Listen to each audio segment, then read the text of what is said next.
Hi, and welcome everyone to our lunchtime webinar. Today we're going to be talking about Australian sustainability reporting and how you implement a robust Scope 1, 2, and 3 reporting in 2026.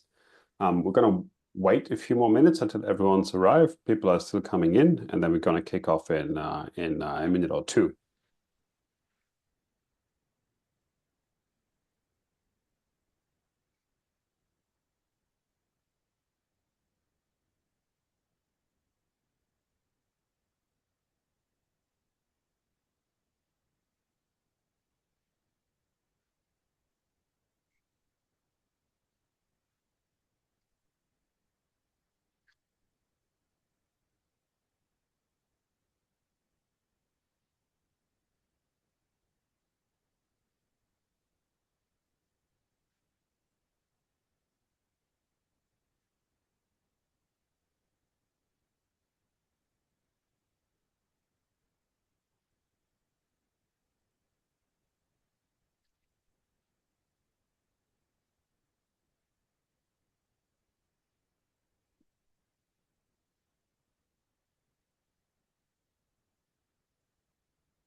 Okay, once again, welcome. Welcome to our lunchtime webinar today. We're going to be talking about Australian sustainability reporting and essentially how you get off to a good start. What does robust reporting look like in 2026 so that you don't fall into a trap of doing this as a very manual one-off exercise, but we actually establish tried and tested processes that keep you moving forward as intended and as efficiently as possible. So my name is Arne Geschke. I'm one of the two co-founders here at Fair Supply, and I'm joined today by our head of customer success, Liam Brizzy. Liam has a wealth of experience and knowledge in actually working this out with our customers. I'm very glad that Liam was able to join us today. So let's kick off. I'm an industrial mathematician by training. My business partner is a lawyer by training, and that's why we have this kind of slide at the beginning. So the information that we're sharing today is for today only, and I assume you have read this. So our agenda for today is we're going to do a quick introduction for those of you that joined last week's webinar where we did like an overview of the legislation. There won't be much new stuff in the first bullet point. And then we're going to dive a bit deeper into what is actually required in terms of Scope 1, 2, and 3, and give sort of a first viewpoint into what a operationalization of this process would look like. And I will lean a lot on Liam here to give us some hands-on account in terms of what this actually looks like for our customers. So if you've joined up for this webinar, you've heard of ASRS, the Australian Sustainability Reporting Standards, and also the new standards that sit around that. So for AASB S2, there are 4 pillars: the governance, strategy, risk management, and the metrics and targets.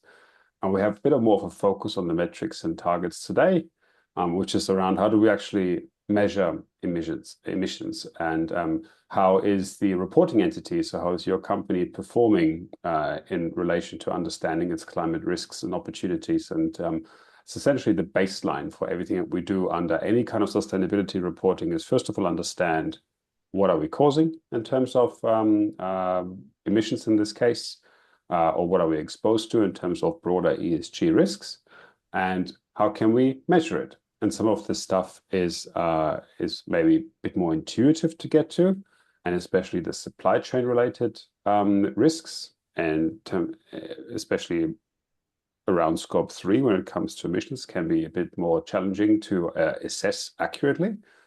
And so it's very important to get the metrics and targets component right so that all the other things are easier to organize around it and to fall into place. So the Australian sustainability reporting standards, they are rolling out over several years. So For the first year, so there's 3 different groups of companies that need to that are required to report, starting off with the biggest companies and going down to smaller businesses. And also, once you are required to report, there's 2 stages in which the reporting is rolled out for each of the groups. First year of reporting, and then annually thereafter is the Scope 1 and Scope 2 emissions. Those are emission types that are probably more intuitive for most people. We're going to cover them in a bit. And then from the second year onwards, is Scope 3 emissions reporting.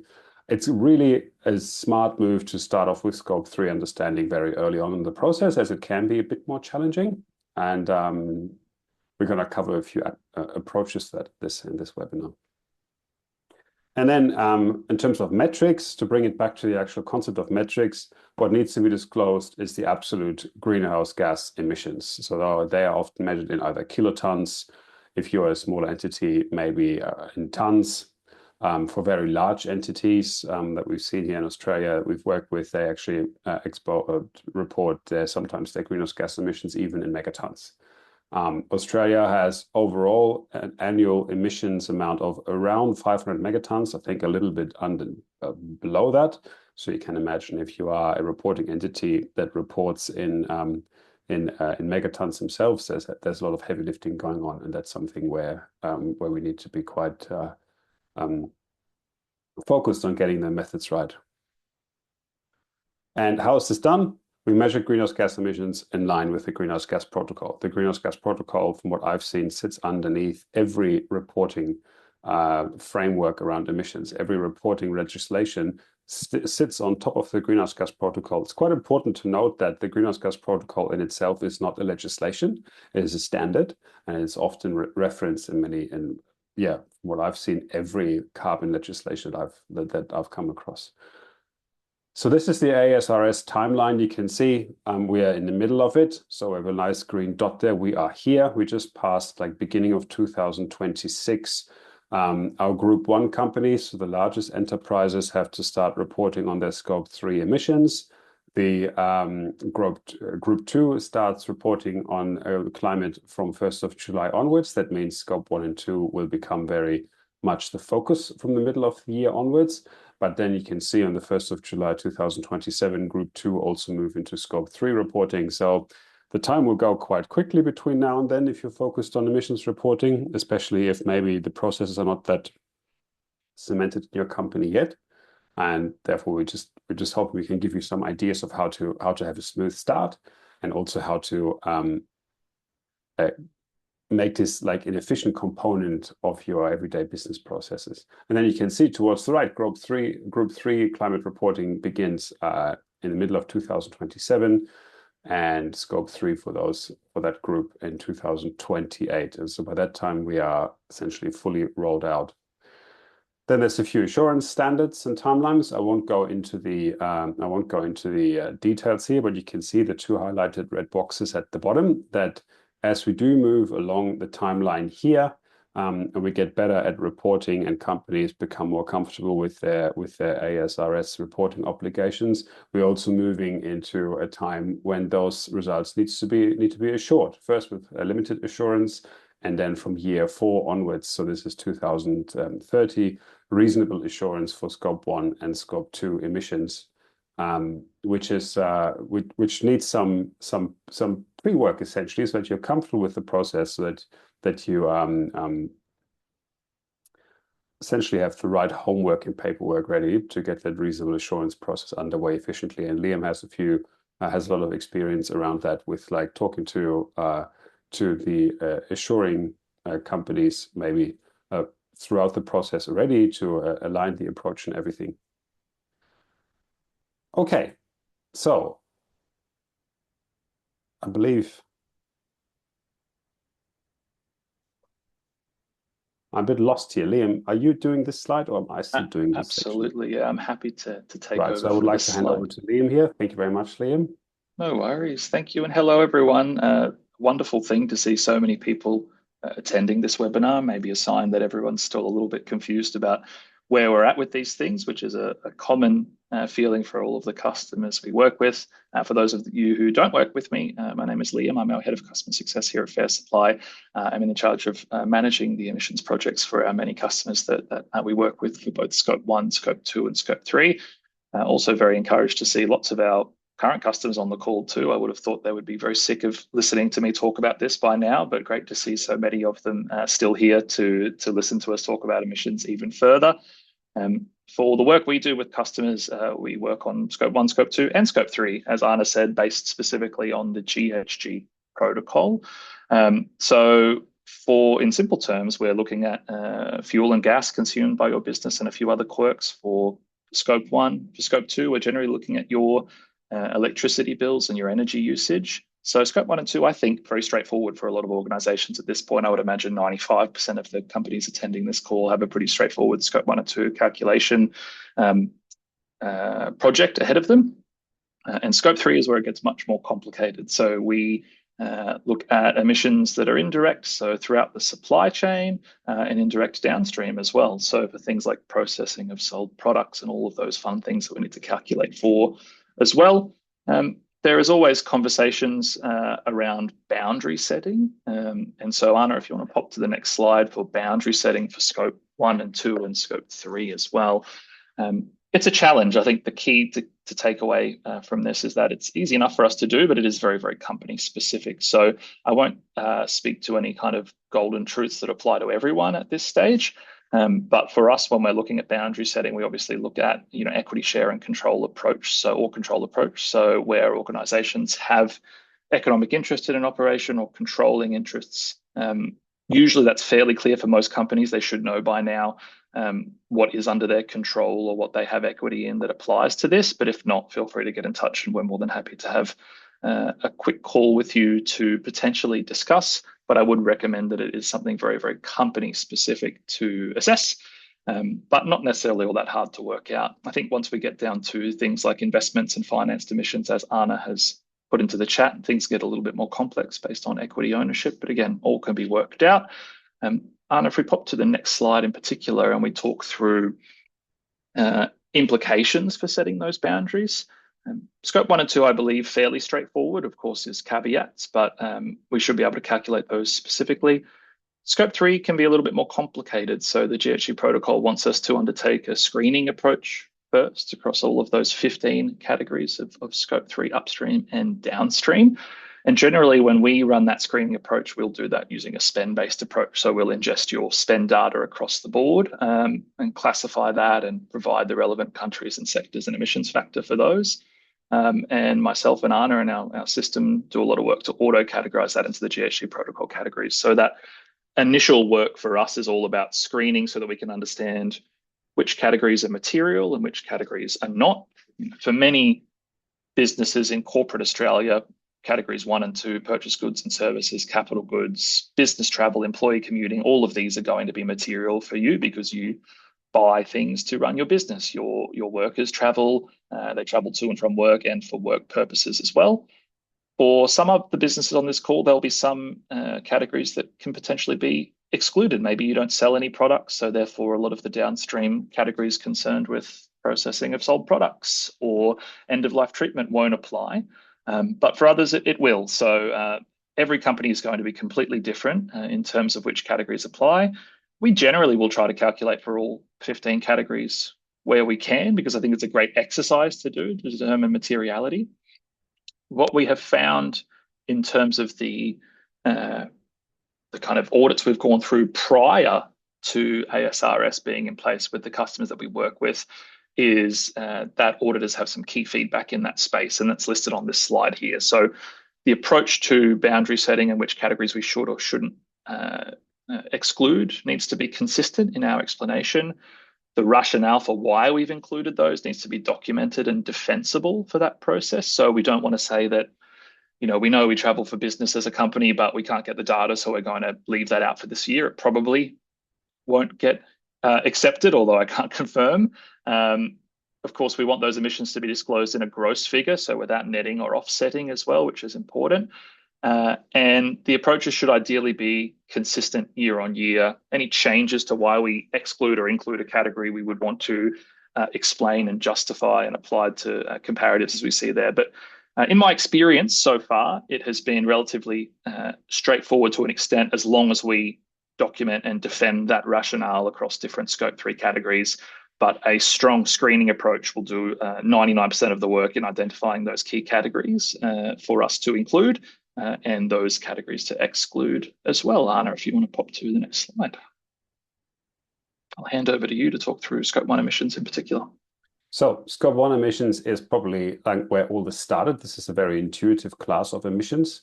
Scope 1 emissions are, if you haven't worked in this space before, it's essentially everything that you directly control. It's essentially emissions that happen as a result of your direct processes or on site of your company. A very typical example is the emissions from a vehicle fleet, for example. That's very standard and most common Scope 1 part or Scope 1 package of the emissions. There are several, like many businesses that have other emissions on site. Some, for example, we worked with infrastructure businesses, so around electricity grids. There's a lot of switchgear emissions, though not a lot, but there are emissions from switchgear that have quite climate potent gases. We have, of course, methane is a very big component of primary industries, especially agriculture. And there's a number of other gases that are included in the greenhouse gas protocol.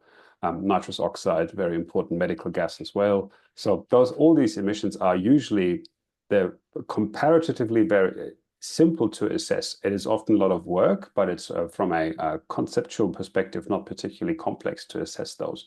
So what we offer in this case is like a very guided approach through an automated calculator that helps, first of all, get an overall picture and then really refine that picture down to get an accurate Scope 1 assisted assessment. So that on the right-hand side in the box, you can see that some of the medicinal gases are not always covered. Some of them can have significant climate potency, but that's something that the greenhouse gas protocol at the moment does not cover. So then one more like maybe aspect to this, like if we have to disclose our greenhouse gas emissions, does it mean we have to disclose tons of CO2, tons of methane, tons of nitrous oxide, tons of hydrofluorocarbons? That's not the case. There's a way to translate gases all into what a similar amount of CO2 would have to be emitted to cause the same damage. And that is called the CO2 equivalent. You've often probably seen that around. It's often denoted as CO2 minus E. You can see at the very bottom of the slide. And that essentially means a ton of methane is translated into the equivalent amount of CO2 that would have to be emitted to cause a similar amount of global warming in the atmosphere. And in that sense, we are, in inverted commas, quite lucky because carbon dioxide is actually the, in a way, nicest climate potent gas that we emit. But that is simply the amounts that we do emit that cause the problems that we have at the moment. So just to give you a number, methane, for example, is currently assessed to be between 25 and 28 times as climate potent as carbon dioxide. So 1 ton of methane equates to 25 to 28 tons of carbon dioxide. So it really brings the overall exposure up.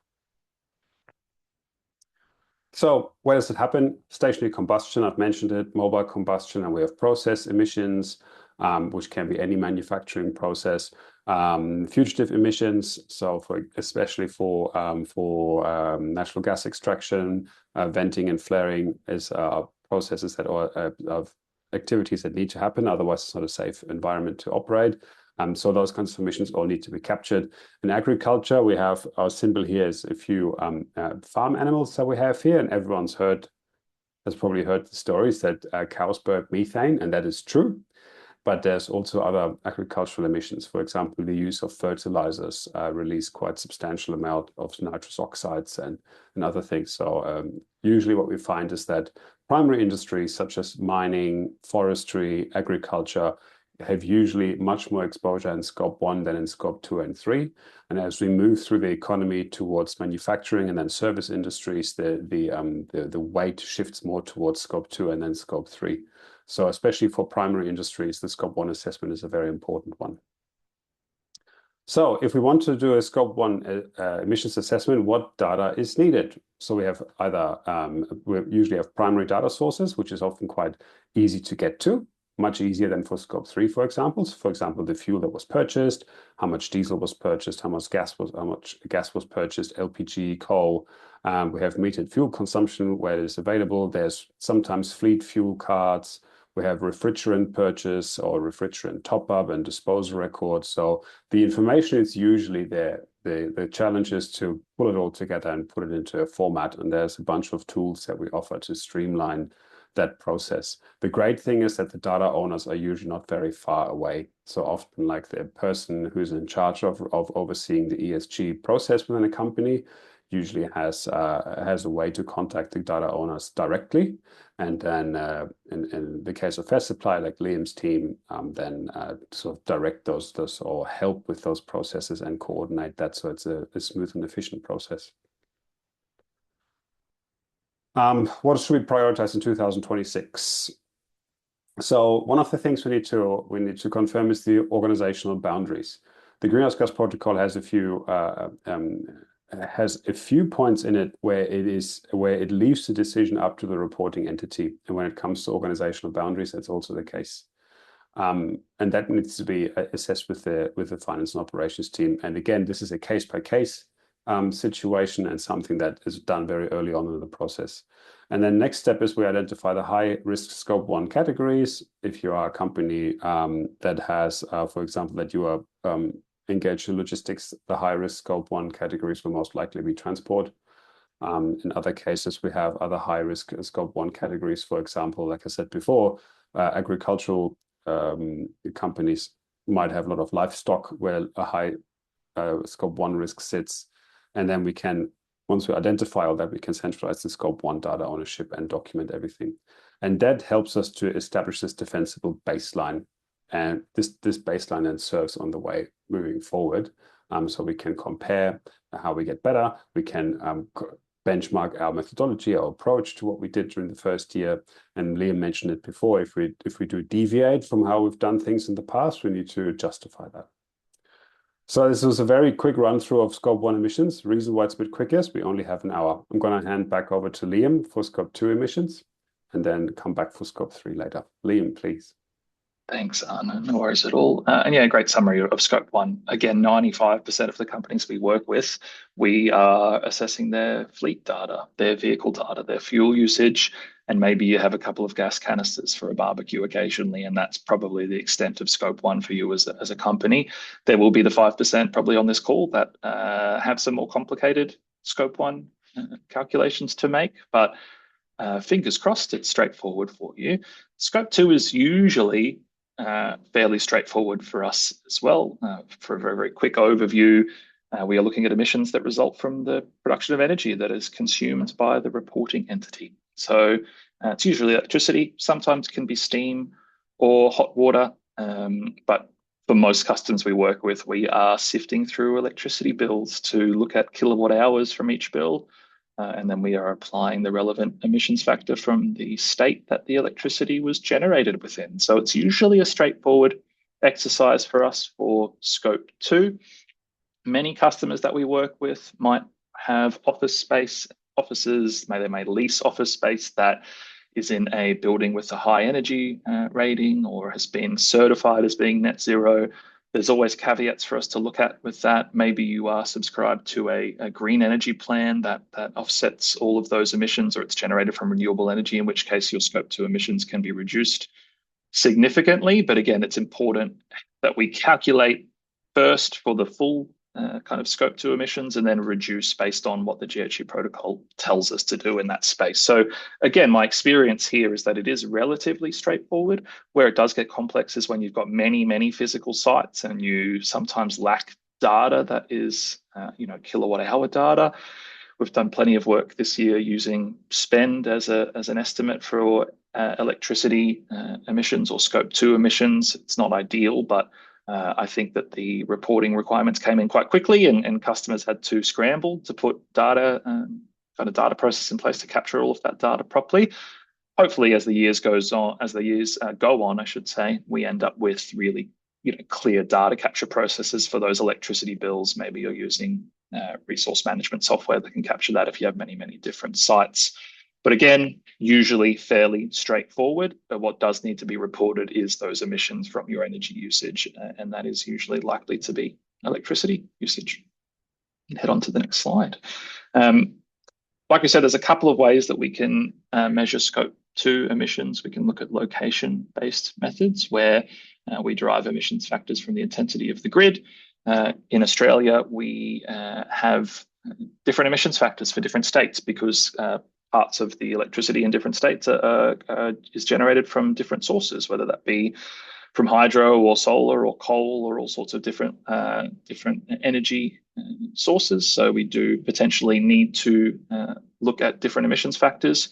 There was a question there about which government and state website we can look at to get baseline emissions factors. The Australian government publishes national account factors that will list emissions factors per state as well as a starting point, which is a really, really good starting point to look at the different emissions intensity per state. Good to look at it each year because as states change their electricity grid, the underlying emissions factor will change for that as they start to rely more and more on renewable energy. There is also the market-based method. Anna, do you want to talk through the market-based method? And I might read a couple of the questions that have come through the chat and be prepared to answer those once that's complete. Sorry to find my unmute button. Yeah. Sure. So market-based methods are is essentially a method where the contractual instruments as they're listed here are used for that. So there's a bit more detail in it and moves away from this energy grid concept that's in the location-based method. So the energy grid concept is essentially you are sitting in New South Wales. AEMO publishes a carbon intensity for the grid. So in 2025, the New South Wales grid had to emit 600. I'm just making up a number here. I'm not sure if it's the exact number, but it sits in that ballpark.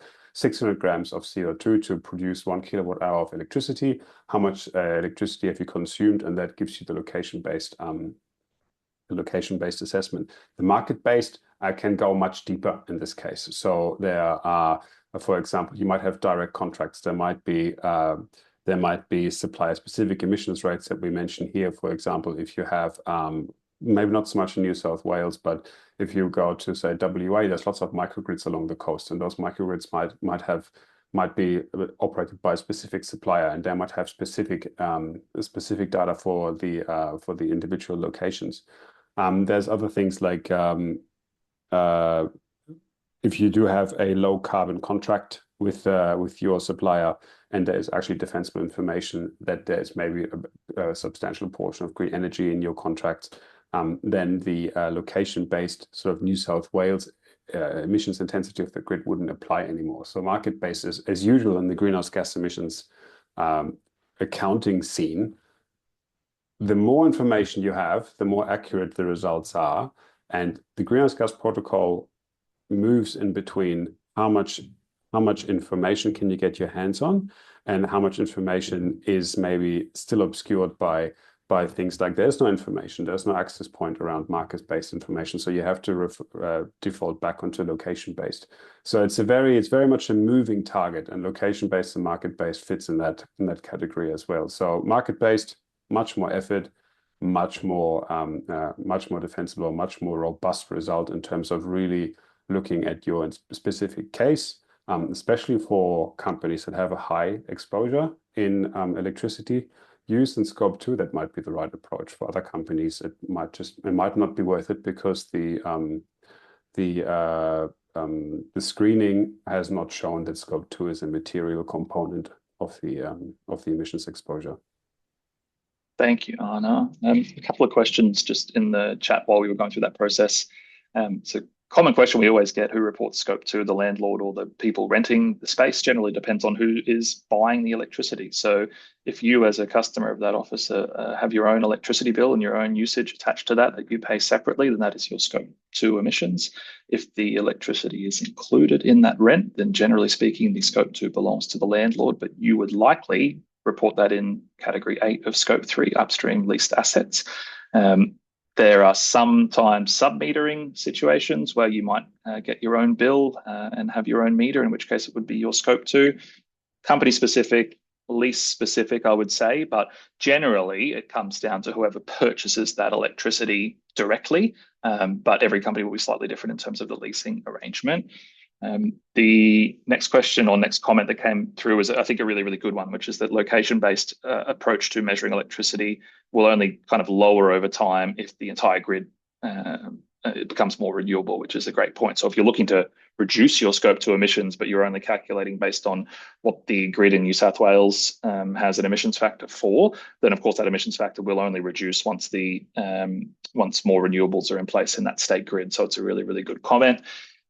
There's another one, lots of questions, which is always fantastic, about carbon credits for scope 1. Look, I think in terms of carbon credits, from my understanding, the GHG protocol and the Australian standards want us to report gross emissions for scope 1, scope 2, and scope 3. You may make commentary on offsets in particular, but I think you'll still need to measure and disclose those gross emissions.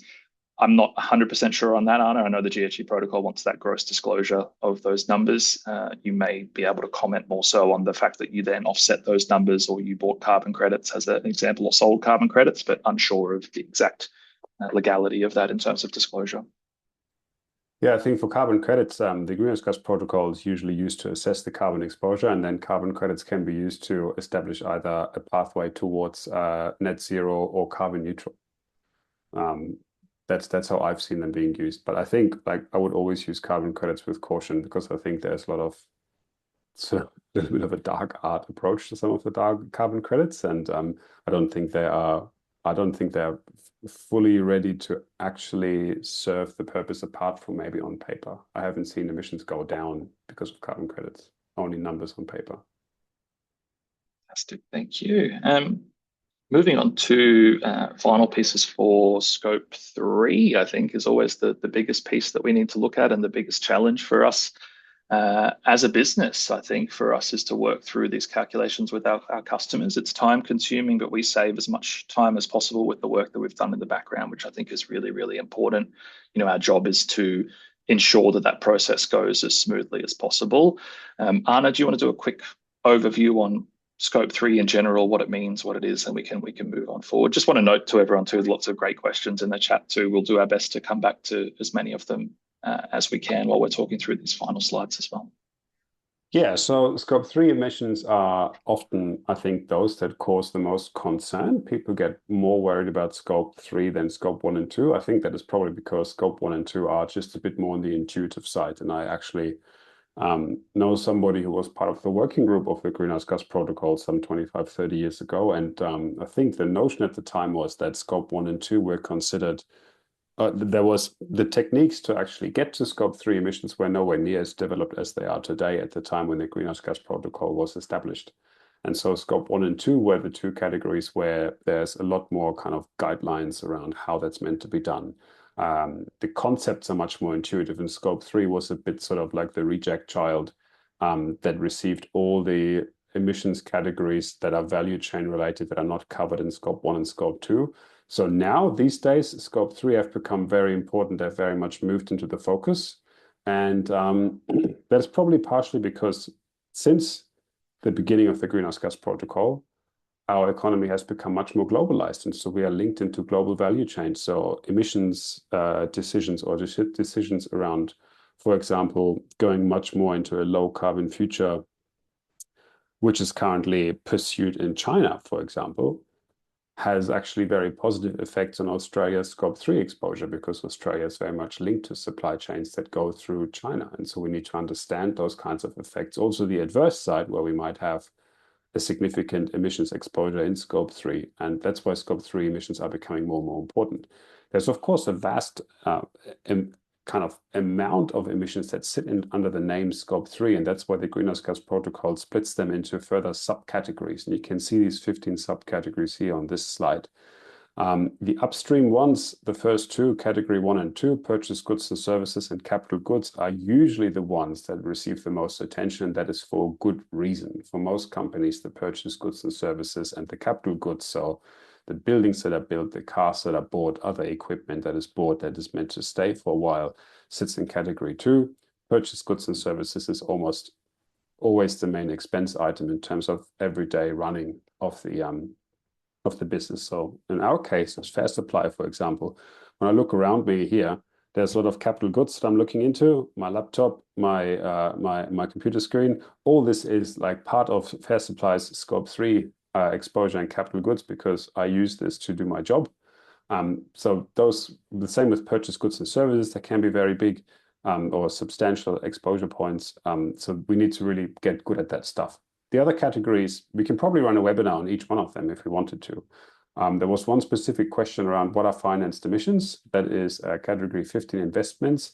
They have the almost like an entire set of rules and philosophies that sit on top of the greenhouse gas category protocol to explain what investment emissions look like. And that's something we can cover in later webinars. But so scope 3 is a fairly large pool of potential emissions. And so the greenhouse gas protocol says you should get a brief or a general overview first before you zoom into the things that you need to look at. And for some companies, it can be quite substantial. So this is a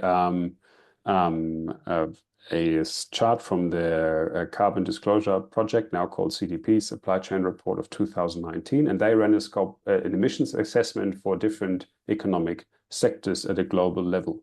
So everything in light blue is scope 1, everything in sort of medium purple is scope 2, and then the darker purple bluish is the scope 3 exposure. So they've just like limited it to 100%. There's no absolute numbers behind it, but you can see at the very top, financial services, almost everything is scope 3.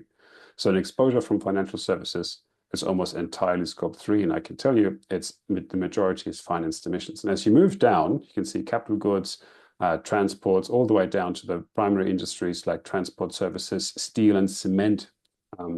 Those kinds of industries have a much higher exposure in scope 1 and scope 2, but mainly in scope 1. So as we're moving more and more into, say, a service-based economy, scope 3 emissions become really important. And so then we have these 15 categories, and suddenly this entire journey can become incredibly complex. So we need to have a really structured approach. So who needs to report it? So this is a really important first point. And this is also to take maybe some of the concern away that you might have. And Liam's team have this usually as a starting point when they work with customers. We have to run what's called a materiality assessment of your scope 3 emissions first. And these materiality assessments, they don't have to be 100% accurate. They're not intended to be 100% accurate. What a materiality assessment is meant to do is it should shine a light on those scope 3 categories that are material to your company, to your own exposure. Again, what does material mean? The greenhouse gas protocol is a bit vague and says materiality essentially depends on the company. What do you consider material? So it's a decision that the reporting company has to make, and we work very closely with our customers to define a meaningful materiality threshold to assess that. And once you've done that, there's a lot of automation that we can do along the process. So we have a very streamlined spend-based approach where within a few days we can turn around the numbers and show you essentially what parts of your exposure are most likely material, or where should we focus next. And what we've seen in the past is, especially for sort of consulting type approaches where there's a lot of manual work involved, is that even the screening, so finding out which scope 3 categories material, can take months and can take a lot of resources, can cost a lot of money. And we want to move away from that kind of stopping ourselves in our tracks towards a meaningful scope 3 assessment by spending too much time in the initial stages. So this materiality assessment, which links in with the second bullet point of the judgment that's meant to be applied under AASB S2, is something that we move through quite quickly, and Liam and his team have like an abundance of experience in that field. And then from that assessment, we understand which scope 3 category is material, which ones included, which ones excluded. Fair Supply, for example, has a number of categories that are not particularly relevant to us. There's others that are relevant. For example, business travel is a significant component of our business, so that's something we need to look into. At the bottom here, you can see estimates are permitted, assumption methodologies and limitations must be disclosed. So the greenhouse gas protocol is nowhere near as prescriptive in scope 3 as it is for scope 1 and 2. And that is essentially owed to the reality that it is different for every company. So the greenhouse gas protocol says there's a bunch of ways how you can do this. You have to make your choice or your decision which one you take, and then you have to document and justify why you did that. And the four main ways to calculate scope 3 emissions start off with, at the top, the spend-based method and work their way down to hybrid approaches where you really talk to individual suppliers. And there's trade-offs in all of these, and there's benefits in all of these. And the spend-based method, I think, is the one that has enjoyed the most attention because it is so easy to use. It's easy to obtain the data to start it. When we work with customers on a spend-based approach as the first step, all we need is the expense data or the financial information from the company. And if there's one piece of information that a company has full visibility over, it's their own finances. So it's a very easy starting point. And it's only as we work through the different steps of the greenhouse gas protocols process is that we then start to branch out and request more data that requires more work essentially to get to that data. So you can see on the right-hand side, there's a bit of a chart, the calculation method, spend-based, average data, hybrid, and supplier-specific. The data is easier to obtain for spend-based and higher-up methods. Of course, they're a lot less specific. And then further down, it can be quite hard to obtain supplier-specific data, but they're, of course, a lot more accurate than a spend-based approach. So what to use when? And again, the greenhouse gas protocol says, I can help you, but the assessment, what you want to do or what needs to be done when, that sits with you as the reporting company. So it's unfortunately not something where you just push a button and say, this is how it's going to be done, especially for scope 3. There's a bunch of things. And that's why it's so important to have a really strong start to this process so that you don't get caught up in the weeds. And I can take you through this decision tree. This is straight from the greenhouse gas protocol's data guidelines. And so you can see on the left-hand side, the first few words are always based on screening. So that's the first approach that we do. Does the purchase goods and services component, which is this decision tree, significantly contribute to scope 3 emissions? Or is somehow otherwise relevant to have a better understanding of this? If yes, then there's a whole bunch of other steps that need to follow. If no, then you can see at the very bottom that the decision tree might lead you to using the spend-based method. And the spend-based method is exactly what was done during the screening process, so you're already done. So the whole scope 3 process actually collapses to a very few, very detailed calculations if you start off strong and you make sure that you keep an overview of what's happening in each step. And Liam's team is very much involved with our customers when it comes to making the decisions along this tree. Our platform gives you a lot of starting points already. There's a lot of automated features that are part of the platform subscription that help onboard supplier-specific data, that help identify where the materiality thresholds sit. But there will always be a component of human judgment involved, and that's where we're always very happy to help. But you can see that through the decision tree, depending on how often you say yes, how often you say no, you end up with the specific calculation method that is recommended by the greenhouse gas protocol. But again, it is not 100% prescriptive. It is something that is really a case-by-case situation. Absolutely. And I think it's just wonderful. There's so many questions coming through. And also, it's been amazing to see the quality of the questions from 6 months ago, where I think people were starting on this journey about identifying what's required and what scope 1 and 2 scope 1, 2, and 3 even are. The questions we're getting now show me that there's been a lot of research happening in the back end about all of these, which is fantastic. I think the last comment from Shen is a great one for us to talk to, that says, even if we use assumptions, it doesn't necessarily help with reduction initiatives and methodology, since we're trying to use accurate numbers. And I think, Anna, you'd agree with that. Absolutely. And I would agree with that too, that ideally we should use supplier-specific information where we can. My experience running a lot of these projects tells me that the majority of the suppliers you engage with probably don't have that kind of quality data to provide you just yet. So if you're a larger organization, we can take suppliers along the journey with us about how they might start to capture these data points to make for more accurate reporting in future. I think the majority of the large customers we're working with on this are relying on a lot of assumptions to start with for most of their suppliers. And maybe there's a kind of area that's been shown in the screening to require more, accurate insight and look at supplier specific information. An example might be a construction company that buys a heck of a lot of concrete. Screening would say that concrete has a high emissions profile attached to it. Let's go and speak to those concrete companies to understand emissions that are occurring per ton that we purchase potentially. So there's a lot of things we can do to improve the quality, but my experience at least tells me at this point that we have a long way to go until most of your suppliers can provide you with accurate real data. So I think there is still a long way to go in that space, and hopefully we can equip some of those smaller suppliers to be able to do that themselves over time. Another great question about hybrid working and how we can support through hybrid work the reduction of emissions. My statement would be that you're already supporting the reduction of emissions through hybrid work in particular. So if we can cut down on emissions from employee commuting, that is a good thing. But I enjoy working from home, so maybe that's my bias coming through there slightly as well. But if you do have workers at home, we can encourage them to switch to green energy plans. We can look at low intensity appliances for them to utilize, offices with natural light. All of those things are going to reduce the demand on the grid and overall reduce the emissions from their working at home. There's lots of things that can be done in that space. Coming back to the slide that Anna has moved to now, it is challenging in terms of the data disparity. So like we've spoken about, company data might be great, or it might be all over the place and require a lot of gathering to put in the one spot for reporting purposes.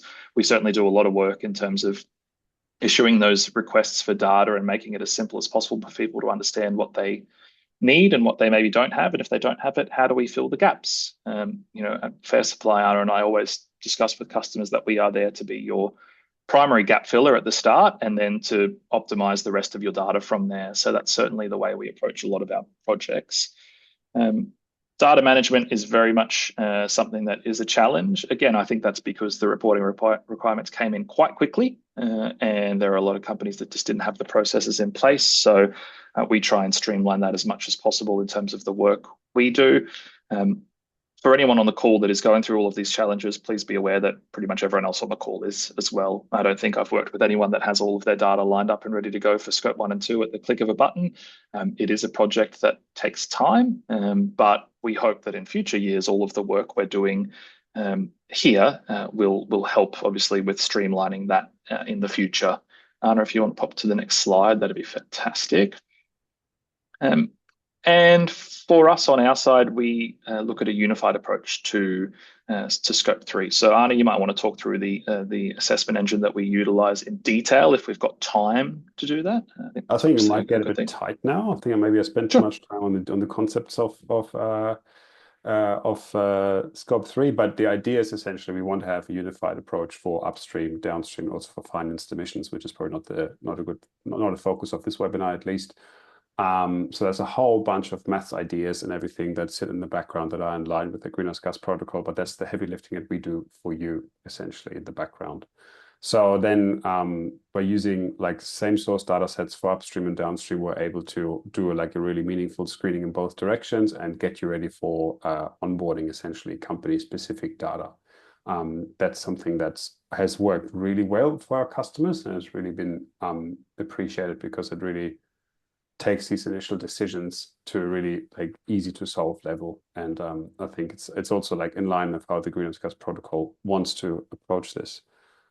I will have to speed through this a little bit because I want to leave a bit of time for Liam. So if you've worked in scope 3 assessments, you've probably heard of spend-based emissions factors. So spend-based emissions factors are essentially a number. That number says every time you buy $1 million or $1 of a certain good, this is all the emissions that sit in the supply chain of this product. So that sit in the scope 3 bucket. And those can be quite high, especially for carbon intensive products like we talked about before, concrete, where it's quite obvious where the emissions sit, but it can also be significantly elevated, I would say, for some of the products where maybe you can't see the emissions so well. For example, if you purchase a car, by the time you drive off the dealer's yard, by that time the car already has between 10 and 25 tons of embodied emissions that were emitted during the production process before the car even made it to its first kilometer that it's driven. So in order for us to really understand Scope 3 emissions, we have to move away from having only these like emissions factors and really understand the supply chains behind the purchases, because that gives us an approach to understanding the difference between a commodity that has a very strong direct exposure like cement or even like steel, and understand the supply chain profiles of much more complex commodities. For example, the laptops or the computers that we're all using for this model, for this webinar, they are very complex products with tens of millions of supply chains probably in them. And so there's like exposure profiles in each step. So what we use at Fair Supplies in the background, we use these frameworks and we package the information so it's ready to use for your assessment and also to identify where the materiality sits. So the last slide here is like, how does this link together? How does Fair Supplies approach link together with what you might know from spend-based emissions factors? It's actually very much the same thing. You could use Fair Supplies model to build a specific emissions factor that is bespoke to your specific purchase. We do that at a higher level, but we always retain that level of detail that sits in the emissions framework in order for us to be able to do further detailed processing. And there's this insight we have into deeper supply chain layers is something that helps customers to really formulate their mitigation strategies and have a better insight of what's going on. So what to prioritize? So we have the data ownership and the governance. So how do we actually do this? That has to be mapped early. So who is involved? Who's the data ownership? Is it procurement, finance, sustainability, and risk teams? So they all start to work together in the right way so that going forward, this remains a very doable and meaningful task within the company. And then Anna, I might talk about how important that please. actually is, because the timing, we have a situation now with this reporting requirement where we need to measure 12 months worth of data and scope 3 emissions from that. And within a 3-month period, we need to collect that data, measure it, make refinements where we need to, get it reviewed by a number of parties internally, then submit it to an auditor, checked off, and then reported. Now, 3 months sounds like a long period of time if you're on leave, but if you've got lots of work to do, that can happen really, really quickly. So I think just to emphasize that top point from Anna, if you're not in a place where you feel confident to provide data for a scope 3 assessment now, that would be the first task for me that you would want to get on quite quickly. At this point, I would have handed back to you anyway, Liam. I think so. So we might skip ahead maybe 2 slides to just scope 3 in our particular. Scope 1 and 2 we can assist with always, but I think that's a relatively straightforward exercise. There was a wonderful question that I can't scroll back up to in the chat at the moment that said, in an ideal world, we would pay someone like Fair Supply to do all of this for us. But if we don't, what is the alternative? And so I think that's a really, really great question, because all of the customers we've worked with on this have started working with us because we save them time and money, in my honest opinion. So when you are a company approaching Scope 1 data reporting requirements and you need to assess emissions from the 2,000 suppliers that you spend money with, if you were to do that by yourself, you would need to, for each supplier, research who they are, what they did. You would need to classify them to a country and sector of operation based on your own research. You would need to ask procurement what you purchased from them. And then for each one of those 2,000 suppliers, you would need to go and find a emissions factor that is suitable and auditable for that supplier. So if someone is doing that one by one for each of their 2,000 suppliers, we're talking about hundreds of hours of work. So generally speaking, when we start working with customers on scope 3, they are able to get approval to work with us because we save them that 200 hours for a much lower cost of their time. For us, we are able to auto-classify data. We're able to classify it to the country and sector almost instantly, and then our system draws through the relevant emissions factor. So again, coming back to that gap filling, for us, we get 95% of the way there. There's always going to be 5% of there is always going to be 5% kind of refinement to do over time based on what you've got there. And there's always going to be some manual calculations, but for us to get 95% of that work done in a way that is really helpful is fantastic. Rachel's got some good questions there about whether we can do that at a category level or whether we can use ANZIC codes. We can if we want to do that at a very basic baseline estimate.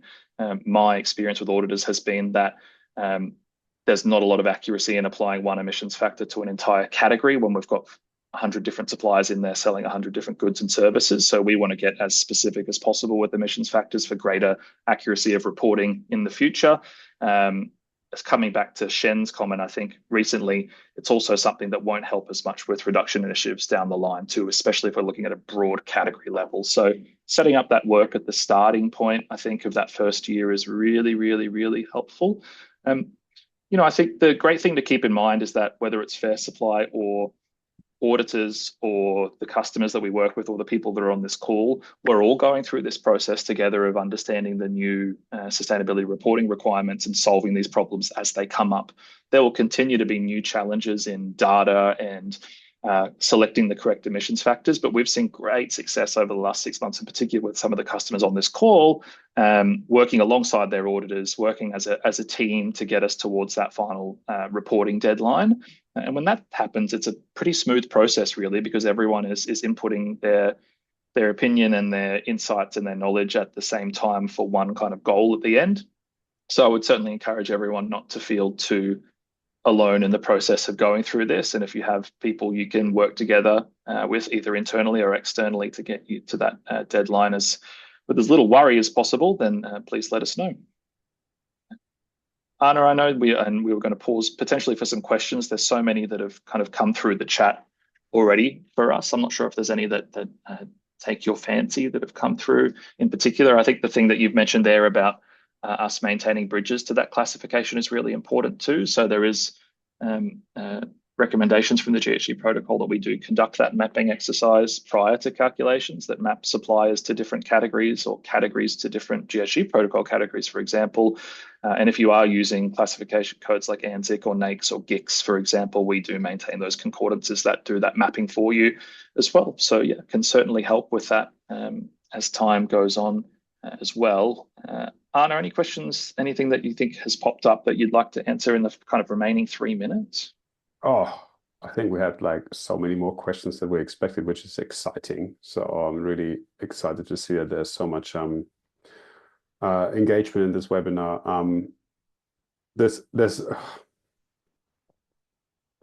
probably nothing everything and nothing sticks out. So there was a good question, a great question from Sally in terms of, is there a quantifiable limit for materiality? 5% of emissions. That again, it's such a weird concept, this materiality concept. It really depends on the company. If you are a primary industry company, like a big mining company, what we often find is they might have thousands of suppliers, but their emissions exposure sits with maybe 3-4% of their suppliers simply because of the nature of the stuff that they need to procure to run their business. So materiality might be limited for those companies to very few activities or very few suppliers. For service companies, for example, healthcare providers and other companies in that sector, materiality can mean something completely different because maybe the top 10% of their carbon exposure might sit across 50% of their suppliers. So it really is a case-by-case scenario where it's really important to kind of formulate almost a philosophy how you want to approach this. Again, there's so many good questions here. We'll do our best to work through them because we are at time.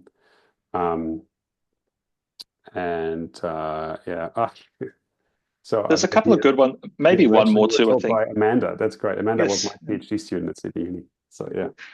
Caitlin had just asked a simple question about end-of-life treatment of sold products. Is the disposal of products we sell? Yes, that's correct. The products you manufacture or the products that you on sell. So we're looking at things like disposal and whether those products can be recycled and whether they can be diverted from landfill is the idea there. I think, of course, to reduce emissions where we can. But yes, that is indeed what needs to be measured through there in particular. I don't know about where to go to find out more about emerging Chinese emissions legislation, but we will certainly get back to you and find out on that. We've had our hands full with the Australian legislation for now. There's also a question about quantifiable limit for materiality, e.g. less than 5% of your emissions as a kind of number. I haven't come across anything where we can set a baseline of less than X number should be excluded from the calculations. We will generally try to calculate all of those emissions, and then we might exclude based on justification to do with the control or the category itself, but I haven't come across a kind of numerical cutoff that we're allowed to use at this stage, Anna, unless you have on your side.